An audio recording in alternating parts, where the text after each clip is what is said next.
What's good, guys? Welcome back. Tips with True. And today, I'm taking you inside of our home studio that we're in the process of building. Don't judge me. Or you can judge, but just make sure you judge your mother.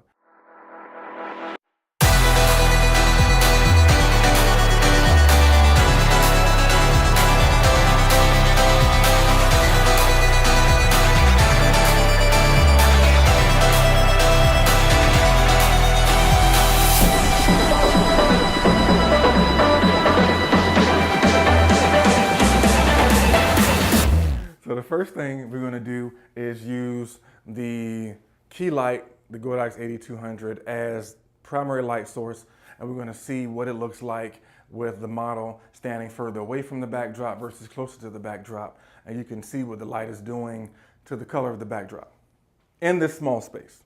And we have the black negative fill to prevent any unneeded reflection. This light will not be on. Okay. All right, so I'm gonna have her stand pretty much where she is. She's probably like about 5 feet away from the light source, and we're gonna see what that looks like. Turn your head to the wall for me. Oh yes, that one over there, that's great. And we see how the light is acting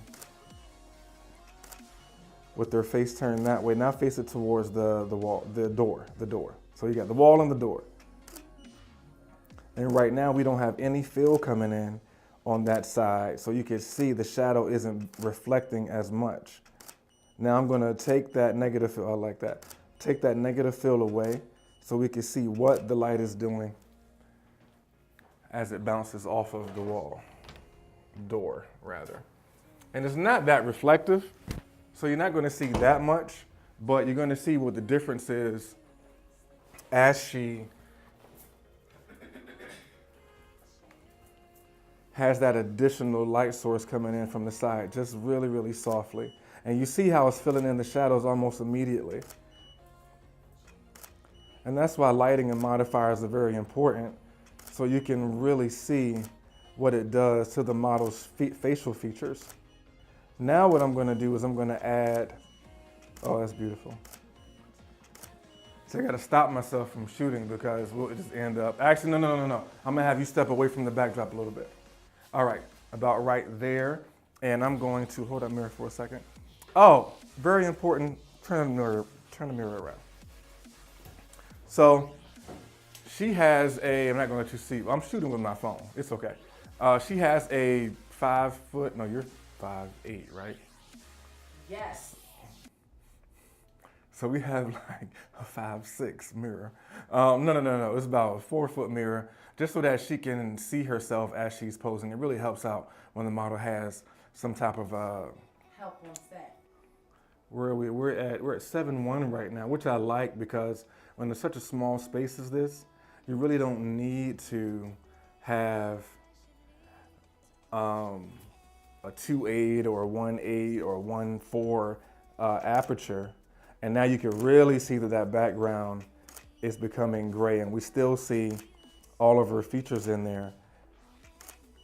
Now what I'm gonna do is I'm gonna take this backlight, turn it on, maybe like about half power. And normally with a backlight or a kicker light, I like to have it without a modifier. And when we add the gels, you really see why I'm doing this, because it really adds, oh my God, a beautiful pop to the model's skin. Now, she doesn't have much skin showing today, so we're really gonna see what it looks like on her face. And I'm probably gonna have it, let me bring it tilted up a little bit more. And you're gonna see what adding this light is gonna do, and that is, it's really gonna help her to be separated more from this background. And I'm gonna baby feather this off of her left cheek so that we really don't see it that much in the shot. Now I have to be aware of that in the shooting position because I may get lens flare, but it may look cool, we'll see. Oh yeah, that's a really nice rim light that she has going on there. It's nice and soft.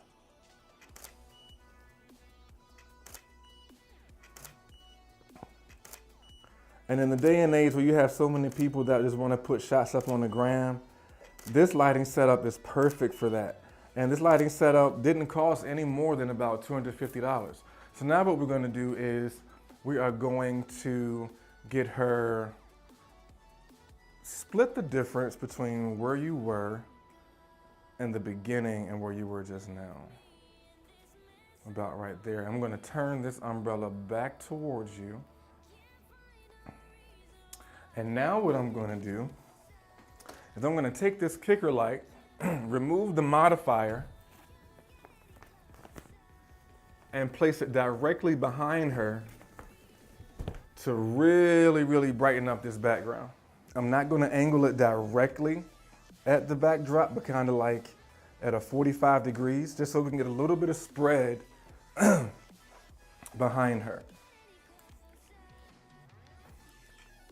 And I may turn that background, that backlight up a little bit higher to make sure that we get that white behind. Now that white's beautiful, actually.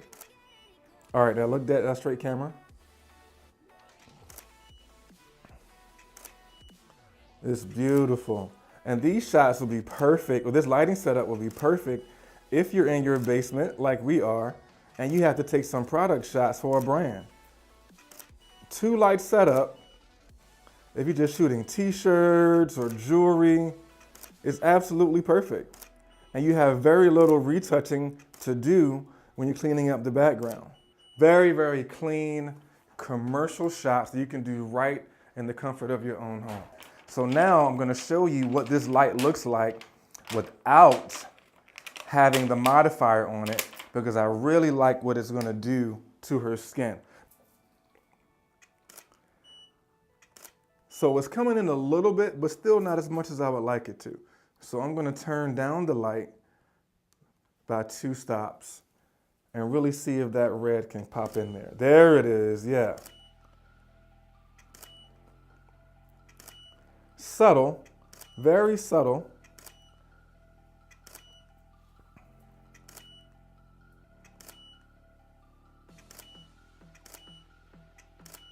Now what I'm going to do is I'm going to get it right up on her face. And now you're going to see what's going to happen right here is that gel is almost becoming our key. And you're just adding just a little bit of mood to what would normally be just a regular photograph.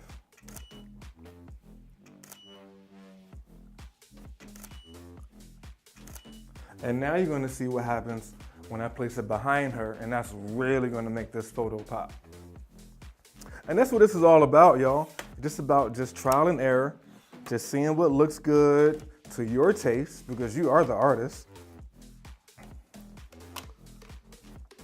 And if it doesn't, you know, you keep shooting.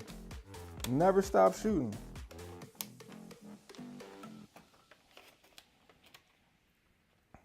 Oh yeah, this is gonna be fun.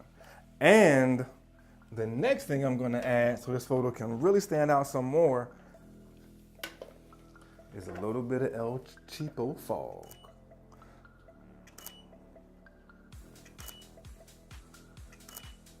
So what I'm gonna do now, because I gotta take it down a half because it's not keeping up.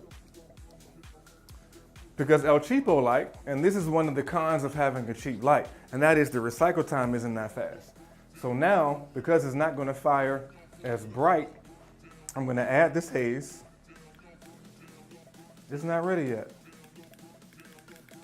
It's okay. Oh, I hear you doing something. Did you kick in? It did. So we're gonna let that go for a second. Let it fill up the room a little bit.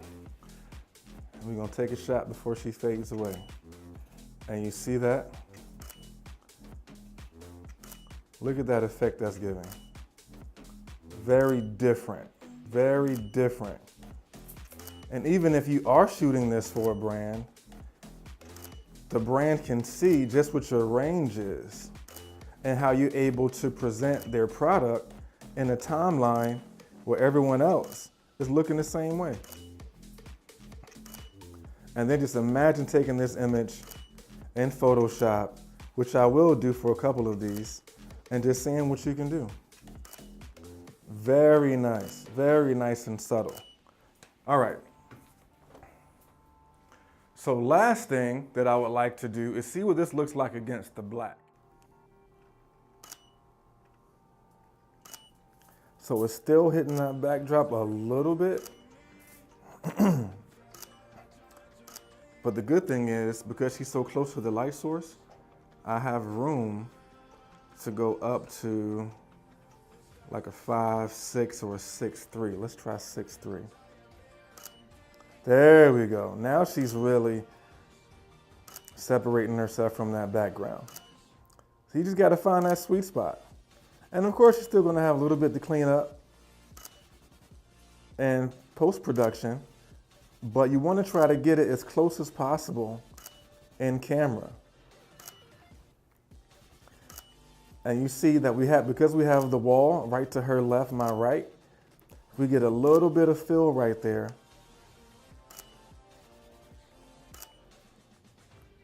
Very nice.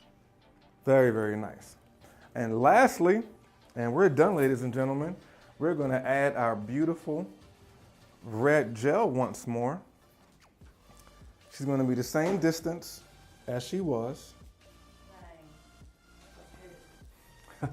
All right, so we added the red gel and we also added a little bit more haze, and we're going to see what this does to the background with her up against that black. And again, I'm back on the 70 to 200 now. Oh, and look at that. Oh, that's just beautiful. So we got the black going, we got the red going, and you see what's funny is that the red is on the same power that it was when we had the white. But now the difference is we don't have white behind her, so it's really cutting through a lot more. And I like to shoot with gels these days just because, again, adds a little bit more character to any of the other photos that you may see on your timeline. And that's all you want to do, man. Just give people just something for their viewing pleasure. And in this day and age of likes and comments and engagement, you want to get that engagement any way you can. Oh, that's beautiful. Very nice. Very subtle addition to the image. Turn back towards the ball again. Yeah, right. Yeah, that's good. Oh, that's good. Very nice. Very nice. Let's add a little bit more haze.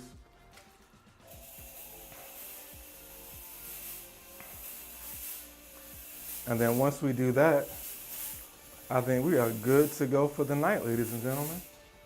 Sorry, I thought to go live a little late. My bad, not getting the tail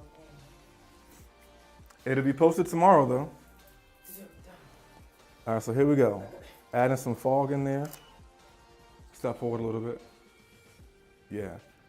See, again, and that all has to do with communication. It's communicating with the model to remind her of her last position so that you can get back into the groove where you were before you had to take the pause. Very important.